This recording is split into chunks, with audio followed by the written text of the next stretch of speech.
As someone who grew up in the early 2000s, I fondly reminisce on growing up on superhero films such as Sam Raimi's Spider-Man, Blade, and Hellboy. But without a doubt, my favorite superhero has always been Wolverine. While many of my friends were working on their best Batman voice, I was running around the house with knives between my fingers pretending to be Wolverine, giving my mom a heart attack in the process, I'm sure. I've always gravitated towards Wolverine because he's a lone wolf, with a tragic backstory who is essentially thrown into a family he didn't ask for, but he ends up embracing it all nonetheless. And I have a deep appreciation for characters who continue to trudge forward despite getting dealt a bad hand. And throughout the X-Men franchise, Wolverine just suffers pain and loss time and time again.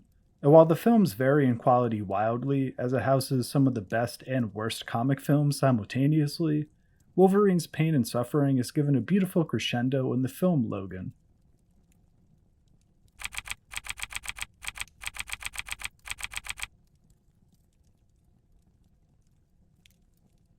Right off the bat, we get a dark and gritty fight scene between Logan and a random group of thugs, which tells us a few things. Logan ain't in his prime anymore. His claws are struggling to come out, his healing factor is slowly fading, and he's seemingly gone back to being the lone wolf he was at the start of the first X-Men movie. Logan throughout the franchise has been subject to all kinds of pain, but now he's wearing the scars of that pain both figuratively and literally. At this point, Logan largely just wants to be left alone, and he thinks his hero days are behind him.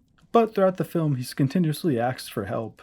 Gabriella wants his help, Professor X wants him to help people, Holbrook wants his cooperation. But in Logan's eyes, he's been used up for all he's good for. He's helped others, saved lives, been the hero, but what has it got in him? What does he have to show for it? Just pain and suffering. You always thought we were part of God's plan, but maybe we were God's mistake. The scene I just paraphrased really says it all. Logan sees himself and all mutants as a mistake, and just wants to be left alone. Naturally, as you'd expect, against Logan's wishes, he's dragged into a conflict. When his genetically cloned daughter's caretaker offers him a large sum of money, she tells Logan, "I know you're still good inside. I know you want to help us." And whether or not Logan would like to admit it, she's right. No matter what happens to him, no matter how dark things may get, he does want to help people because deep down he's a hero, no matter how many mistakes he makes along the way. One thing that this film does an excellent job of is not relying on the other X-Men films for continuity. This film is set well into the future, and you as an audience member can decide what aspects of the other films you want to consider canon to add further emotional weight into this film. Or you can not have seen any of the other films and just enjoy Logan as a standalone story about a man who suffered all his life but decides to be a hero one last time. But if you're a geek like me who has watched all the X-Men films, this movie goes out of its way to give you little context clues on what happened from the end of Days of Futures Past that leads us to this point in time. We get multiple lines on the radio, the first being, "Is 2029, why are we still talking about mutants?" which lets us know something happened to stop new mutants from being born. And the second radio broadcast tells us, "Emergency personnel are still on the scene at Harrow's Casino Hotel."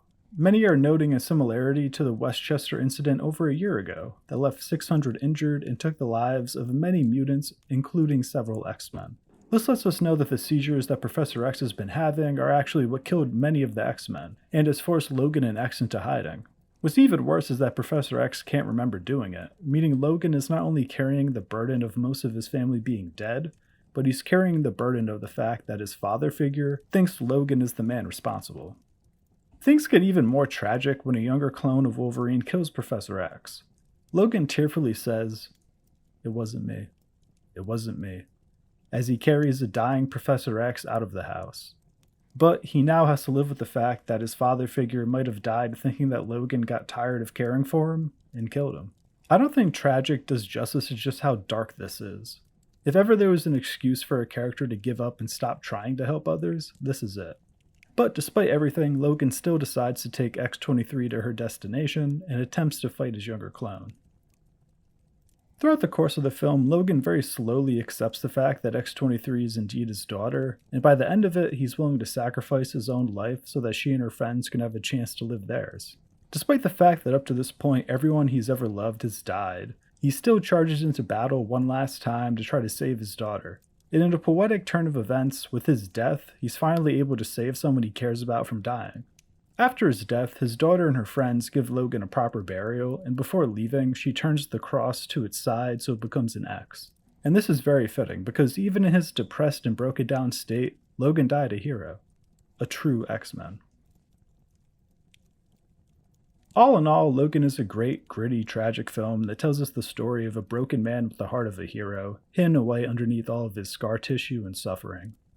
This film truly gave us a fitting end for one of the most iconic comic book characters of all time, and further established Wolverine as my personal favorite superhero of all time.